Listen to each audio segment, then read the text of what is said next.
জানিয়ে দেব বাংলা সংবাদ। প্রিয় দর্শক, তার আগে অনুরোধ থাকবে আমাদের চ্যানেলটিকে সাবস্ক্রাইব করার জন্য এবং লাইক ও কমেন্ট করে এই সংবাদ সম্পর্কে জানিয়ে দিন আপনার মূল্যবান মতামত। নির্বাচনী চাপ বাড়াতে তৎপর বিএনপি।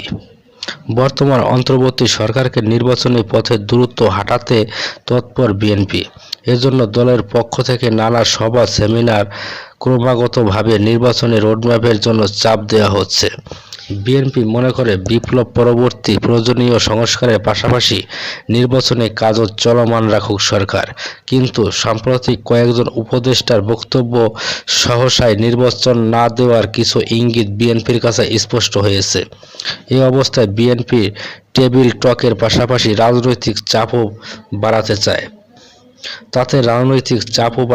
তাতে জামায়াত সহ অন্য রাজনৈতিক দলগুলোর কাছেও একটা পরিষ্কার বার্তা যাবে। বিএনপি সূত্র জানায়, নিজেদের পক্ষে জনমত আছে সেটি শতভাগ প্রমাণ করতে পেরেছে বিএনপি। এবারের বিপ্লব ও সহিংসিত দিবসের র্যালি জনসমাগম দেখে দলের শীর্ষ নেতারাও বেশ আশাবাদী। সেই আশাবাদকে ধরে রেখে দলটি আরও রাজনৈতিক কর্মসূচি নিয়ে মাঠে আসতে চায়। চলতি সপ্তাহের একটি স্থায়ী কমিটির একটি বৈঠক আগামী ডিসেম্বর মাসে একই রকম বিজয় র্যালি ও 10 বিভাগের বড় জনসভার পরিকল্পনা নিয়ে আলোচনা ও সিদ্ধান্ত নেওয়া হয়েছে। চলতি মাস ও ডিসেম্বর জুড়ে এই সমাবেশগুলো আয়োজন করা হবে। দলটির নেতারা বলেছেন, গত সরকারের শেষ দিকে সারা দেশে বিএনপির আয়োজিত বিভাগীয় সমাবেশগুলোতে জনবিস্ফোরণ ঘটেছিল। গণপরিবহন বন্ধ সহ সরকারের নানা প্রতিকূলতা সত্ত্বেও সবার জনসমাগম বেশ আলোচিত ছিল। কিন্তু এবারের অনুকূল পরিবেশে কাজে লাগিয়ে নতুন সমাবেশগুলোতে স্মরণকালের বৃহত্তম জনসমাগম ঘটিয়ে সংশ্লিষ্ট বিভাগে ইতিহাস তৈরি করতে চায় বিএনপি। এ ধরনের সমাবেশগুলোর মাধ্যমে বিএনপি দেশে একমাত্র জনবান্ধব দল, এটা তেমন প্রমাণ করবে। সেই সঙ্গে দ্রুত নির্বাচনের দাবিটি আরও জোরালো হবে। এ বিষয়ে বিএনপির স্থায়ী কমিটির সদস্য নজরুল ইসলাম খান বলেন, বিএনপি দেশের একটি বড় রাজনৈতিক দল। পরবর্তী সময়ে দলকে শৃঙ্খলার মাধ্যমে নিয়ে আসাটা বেশ চ্যালেঞ্জের। এটা নিয়ে আমাদের দলের সবাই কাজ করছেন। আমরা মনে করি রাজনৈতিক দল হিসেবে বিএনপির সামনে নির্বাচনের ভালোভাবেই অংশ নেবে। নির্বাচিত হলে বিএনপি কী করবে এ বিষয়গুলো দেশব্যাপী তুলে ধরতে আমরা আবার তৃণমূল যেতে চাই। সে লক্ষ্যে দলের সংশ্লিষ্ট নেতারা কাজ করছেন। অন্তর্বর্তী সরকার 3 মাসের নির্বাচনী রোডম্যাপের বিষয়টি স্পষ্ট না করায় চলতি বছরের ডিসেম্বরের মধ্যে রোডম্যাপ ঘোষণার আহ্বান জানিয়েছে বিএনপি। অন্যথায় আগামী বছরের মার্চ-এপ্রিলের মধ্যে ত্রয়োদশ জাতীয় সংসদ নির্বাচনের দাবিতে রাজপথে সোচ্চার হবে দলটি।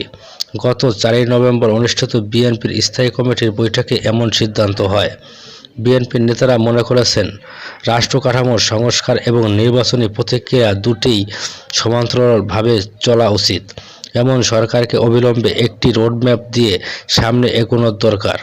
যতদিন পর্যন্ত এই রোডম্যাপ দেওয়া না হবে ততদিন পর্যন্ত রাজনৈতিক দলগুলোর মধ্যে নির্বাচন বিলম্বিত হওয়ার যে সংখ্যা রয়েছে সেটা কাটবে না।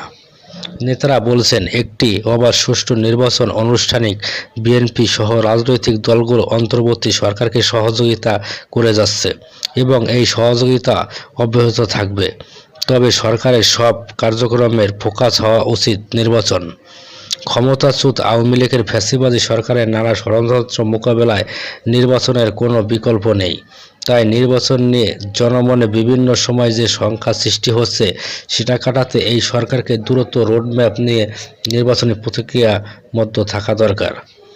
বিএনপি মনে করেছে, বিদ্যমান পরিস্থিতিতে ফ্যাসিবাদী ষড়যন্ত্র মোকাবেলা এবং নির্বাচনী রোডম্যাপ ঘোষণা, এই দুই ইস্যুতে মাঠের কর্মসূচি অব্যাহত রাখতে হবে। তাই আগামী 16 ডিসেম্বর ঢাকায় আরেকটি বড় র্যালিও করবে দলটি। বৈঠকে সরকারের উপদেষ্টা পরিষদে সম্প্রতি 3 জনের অন্তর্ভুক্ত নিয়েও আলোচনা হয়েছে। বিএনপি নেতারা বৈঠকে সরকারের উপদেষ্টা পরিষদের সম্প্রতি 3 জনের অন্তর্ভুক্তি নিয়েও আলোচনা হয়েছে। বিএনপি নেতারা অভিমত দেন যে এদের মধ্যে 2 জনকে নিয়ে নানা মহল বিতর্ক সৃষ্টি হয়েছে। এরই মধ্যে ছাত্র জনতা এটা নিয়ে প্রশ্ন তুলছে এবং তারা আন্দোলন করছে। এই নিয়োগ নিয়ে বিএনপিও বিস্মিত। যথেষ্ট যাচাই বাছাই ও চিন্তাভাবনা করে এদের নিয়োগ দিলে এই বিতর্ক সৃষ্টি হতো না। তাই সরকারের উচিত যথাসম্ভব বিতর্ক এড়িয়ে সামনে অগ্রসর হওয়া, বিতর্কিত কাউকে সরকারে না রাখা এবং ভালোভাবে খোঁজখবর করে দায়িত্ব নিয়ে আসা। এর আগে সাবেক মন্ত্রিপরিষদ সচিব আলী ইমাম মজুমদারকে উপদেষ্টা করায় প্রশ্ন তুলে তার পদত্যাগ দাবি করেছিল বিএনপি।